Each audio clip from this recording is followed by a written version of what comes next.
be sexier. I mean, well, should be sexier, but work out to be sexier for tomorrow. Stop trying to push it off for a later date. Because who knows if that really is coming? You know, who knows if tomorrow is coming? Like, you never know. But anyway, we was real deep with that one. Hey y'all, welcome to a new episode of the 5-Star Coach, where you live a 5-star life if you take the advice. I am Coach D, aka Venus as a boy. Here are my 5-star tips for all my 5-star ballers out there. So let's go ahead and get right into this. 5-star tip number 1: make seasonal vision boards. I think vision boards should be made throughout the year. When you upgrade or rebrand, that's when a vision board should be completed and discarded, and you should be bringing in a new one. Making a vision board from the top of the year to the bottom of the year is kind of counterproductive unless you're going to make the vision board in sections of this first quarter, second quarter, third quarter, fourth quarter, because you will never be the same person from January to May. And that's only a quarter in, like, almost halfway through the year. But you will never be the same person from that time to that time, let alone January to December. So why make the vision board for just the whole year instead of, okay, how about I do it for the first 2 months? How about I do it for the season, for winter, for spring, for summer? Like, I feel like vision boards should be broken down because it really will help you with your focus. When you sit down and you really have, okay, from September to November, these are my goals. And I'm putting them on a vision board and I'm working towards them. And when you check the vision board, you only focusing on them, you'll easily obtain those goals and those tangible resources, gifts, things, whatever it is that you really are striving to get. Look at it all the time, periodically become obsessed with it, become so entangled with it that it's literally second nature for you to just check back in and be like, okay, I got this going on. Okay, bet.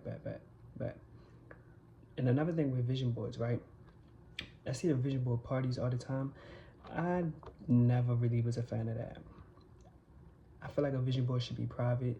You never know whose energy you're around, and you never know who's really rooting for you the way that you will be rooting for them. So I feel like the vision board, keep it private, keep it to yourself, share it with no one. However, like I was saying, let the board be something that you make every time you feel a new upgrade coming into your life. And like I said, it will help you with your focus and you'll get things done in a timely manner, and it will be less overwhelming with all of these goals for like the whole year. Break it down into quarters, break it down in a month, break it down in 2 weeks, but break it down and focus on what exactly you want piece by piece. Because you can have everything that you want, just focus piece by piece. Okay. 5-star tip number 2: let your past motivate your confidence. Think about when you played small and felt insecure before you even knew better. Let those feelings bubble up and come to the surface. And when they come to the surface, transmute them feelings into feeling yourself. You remember you played it so small when you was in a new area, and you never want to relive that again. Let those feelings come up. Let that frustration and anger fuel you to step out there loudly the next time you're in a new area. Yeah, last time I played it small and I feel like I missed opportunities. And I want to also chime in real quick, like, you never miss opportunities. You either go for it or you don't. However, the opportunities are always there. If it wasn't in that certain area where you capitalized off of it, you could capitalize off the opportunity in another area. Opportunities are always presenting themselves, and actually you make the opportunities. That's that one. Let me leave it right there. You make the opportunities. You never miss them. Anyway, let that fuel be the reason you do it bigger than ever. And also this is also helping you heal your inner child and your inner teen, because normally when we was kids we got shunned. Those of us who have big personalities, you do too much, you so extra, da da da da da. Hearing that type of stuff made us water ourselves down, and we played it so small in those younger years, and when we look back we just feel so bad, and we feel so like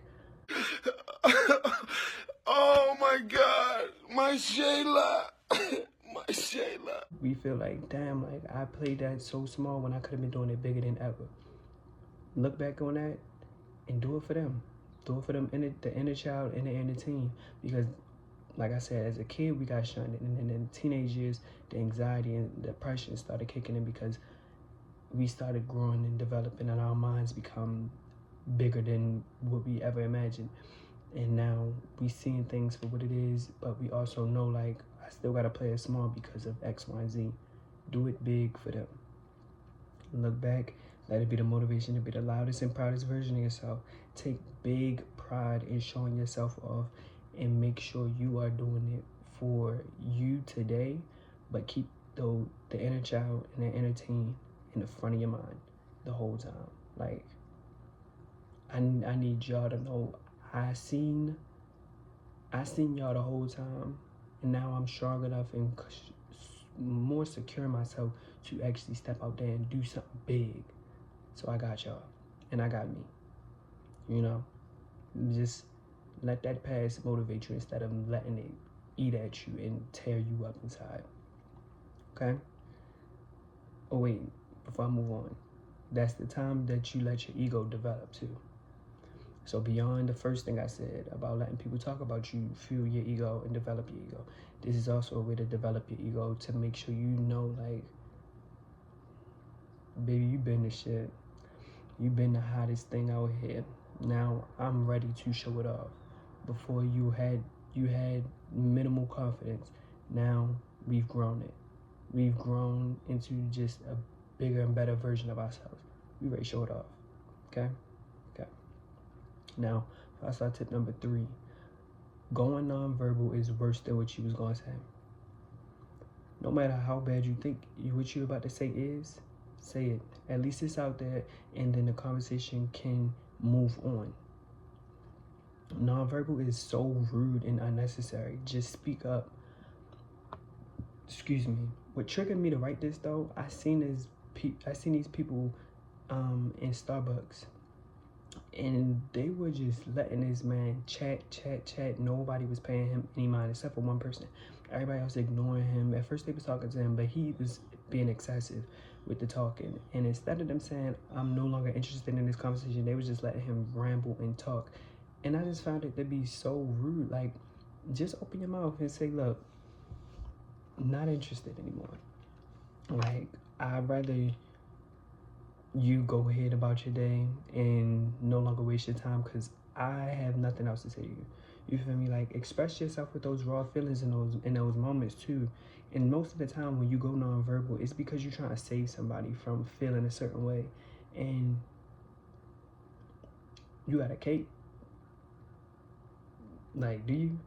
Because if you got a cape, all right, I get you trying to save people. But if you don't have no cape on your back, let it go. Like, let it be known how you feel. Stop trying to save people. You gotta let people deal with their feelings, and while you deal with yours, while you holding in and harboring your feelings, while other people are easily expressing theirs to you, you're damaging yourself. And nothing is worse than internalizing your feelings. You should never want to internalize your feelings. And I feel like this might sound dramatic, but when you internalize your feelings, you're low-key killing yourself emotionally. And yes, I said it sounds dramatic, but you gotta really think about it. When you are suppressing your feelings, you are repeating a habit, because the whole nonchalant Olympics, everybody be talking about that going nonverbal, y'all just avoid it. You just avoid it. It's nothing really nonchalant about you, because nonchalant people still express themselves. Nonchalant people still get things off of their chest. Nonchalant people still let it be known how they feel. They just are very calm with it. A lot of people just go nonverbal and just avoid their feelings, because when they were children, people invalidated their feelings, most likely their parents, and that's why everybody is so oh, I'm so nonchalant. No, you're just avoidant. You're just avoidant, and you were denied the room and the space to express your feelings as a kid, and now you're just doing it to yourself as an adult. Like, it's nothing nonchalant about you. You're avoidant. Like, and that always resorts in you carrying around animosity on your chest and thinking about the situation, stressing, cussing and fussing, and all that stress is what starts to kill you. Like I said, it sounds dramatic, but that is what starts to kill you, because you will literally say it. Oh, this is killing me. This is killing me. This job is killing me. Going around this person is killing me. Holding my tongue back from this person is killing me. It's killing me. You are slowly speaking death over your life. And not only are you speaking it over your life, you harboring all those feelings, and you're going to really start feeling like you're dying slowly. So just get it off your chest. Get that shit off your chest. Let it be known. And also, your subconscious mind is linked to those feelings. So when you really are feeling how you feel, your subconscious mind is believing like, okay, yes, we're killing ourselves. Yeah, it's killing me. Yeah, we're slowly dying. Yeah. So you gotta really like stop going nonverbal. Say exactly what you gotta say. Say exactly what you gotta say and move on with your life. If that situation, relationship, job, you lose it all, whatever, if something go bad, that's exactly what was supposed to happen in your life.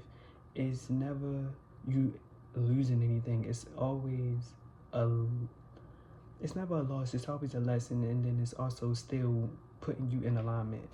Stay in alignment. Stay exactly what you guys say. Get it off your chest. If you know, you know. But one thing about me, if it's on my chest, well, get it off of me. If we lose the friendship, oh well. It was never meant to be. Okay? Alright. Now, 5-star tip number 4. The parts of yourself you're running away from, you need the most. That side of you, society or your environment told you is bad, is what will save you. Your sensitivity, your extremism, your passion, your femininity, whatever you were shamed for. The moment you push that side away, you began to stifle and hinder you stepping into your fullest potential. But the moment you turn back to yourself and run towards those things that you pushed away, you will exceed your potential easily if you want to. And I think you should. But like, to reach the heights you see yourself, you need all of you. For me, I know like the femininity that I carry, I used to always hear so many bad things about feminine men and being feminine. Girls do this, boys don't do that, stuff like that. I remember watering myself down at a very young age of 6 years old. I'm 26 today. I've been, for the past 3 years, trying to reprogram my mind to allow myself to be this feminine person and be the extravagant person I am, because I used to always hear I'm so extra as well. I used to hear how sensitive I was just too much. I am bringing all of those things back, and my life has become such a different, my life has turned in such a different way that I never expected it to turn to once I ran back to myself. Because I thought when I ran away from myself, by the time I turned back around, I was like, I thought I hated myself. Whole time, I never hated myself. I was right there waiting, open arms. Come on, come back. We need this. We need this. Come on, we need each other, because you need me and I need you. And life has really just been so phenomenal for me. A lot of people have been going, but they needed to go. And I've been living life like it's golden ever since. So like, when you realize that part of yourself is necessary for your life to take the turn for the better, you will run to them. That freedom that comes with the radical acceptance hits different. You can literally show up in the world big as I don't know what, and literally have no care in the world what anybody else feels about you, because you fully accept yourself. Radically acceptance, self-acceptance is something that will save you no matter where you are at in your life. No matter how deep you think you are in the hating yourself and the doubting yourself, the moment you radically accept yourself, everything is going to be a yo motherfucking K. You're going to have your way. for real. I need her to be quiet. Thanks. Okay. Anyway, but yeah, you'll see that side has been waiting for you with open arms. And there's no better feeling than feeling safe in your own mind and body. So the parts of you that you are running away from is the parts you need. Okay? All right. Now, 5-star tip number 5. Work out to be sexy tomorrow. Stop saying I gotta look good for my birthday. I gotta look good for the summertime. I gotta look good for my trip coming up. No. Let's strive to be sexier tomorrow than we were today. Like, big sexy. Whether if you're doing 10 push-ups a day, make sure you keep in mind, I'm doing this so I can be sexier tomorrow. Of course, working out for the health benefits is always cute. Yeah, whatever. But let's be real. Let's be real. We want to look good as well. So discipline yourself to do something today with the motivation of being sexier for tomorrow. Anything counts, but gradually increase the intensity of it over time. Now, I'm somebody who do light workouts. I keep it real cute because sweating, no, not my thing. But I definitely will increase over time. But the way I started was I did 10 push-ups and 10 squats every day. Got in the habit of doing squats and push-ups. Then I just gradually upped the ante on it. Now I'm at like I do like 4 different types of push-ups, but 4 different sets of those in 10s. And then I do my legs and all that other stuff in the same way as well. 4 different type of workouts, 10s for each of it, 4 different times. But do whatever you want to do. Do whatever works for you. But be sexier. Should be sexier, but work out to be sexier for tomorrow. Stop trying to push it off for a later date. Because who knows if that really is coming? Who knows if tomorrow is coming? Like, you never know. But anyway, we was real deep with that one. Just get sexy for tomorrow and let that thought motivate you to build that habit of exercising. Like I said, just do 10 push-ups a day, 10 squats a day, 5. Start with something and build on that. Okay? All right. Now, today's 5-star segment is going to be 5-star essential, and a 5-star essential is fighting. Now, this is going to sound a little crazy, but fighting is definitely essential. Now, my grandmother is a Sagittarius, December Sagittarius, and she told me this one piece of advice. She said, bitches is going to try you. Don't let these bitches try you. Now, when she first told me that, I thought she was talking about, like, in a face value. Like, if you gotta smack somebody, smack them. You gotta cuss somebody out, cuss them out. Never let nobody play with you right then and there. But it was also later on when she told me, like, on every level, spiritually, they're gonna try you. Don't let them try you mentally and emotionally. And you really gotta learn how to fight in every way, shape, and form. You gotta know how to fight those thoughts that people were projecting onto you as a kid. You gotta know how to fight them off. You gotta know how to fight off those triggers. Allow yourself to be vulnerable, but understand that you need to learn how to navigate your emotions in a way that is effective and non-destructive. That's not self-destructive. Like, expressing your feelings in a way that is getting it out, communicating it, however you're still holding yourself intact, and making sure that when you are triggered, you know how to regulate it. You know how to fight that off in a moment, or you know how to deal with it in a moment and still stand strong. And also spiritually, people sending negative energy away. You indulge in the negative energy. You have to know how to fight on every level. And I mean fight. And never approach a fight, whether it's mental, emotional, physical, or spiritual, like I'm about to handle this. Like I'm about to beat this. I'm ready to do this. I'm ready to beat this. Like, no. Always go at it like, I'm doing exactly what I need to do for myself. I'm defending myself. I'm holding myself together. I'm about to do everything that I need to do to survive. Never go in there thinking that you about to win something. That's how you set yourself up for a failure. Go into the fight like, look, I'm going to do what I need to do. And what I need to do is all that needs to be done for me. I don't know if that really made sense. It sounds good in my head. But anyway, that's really the piece of advice that I really want you to run with. These bitches is going to try you.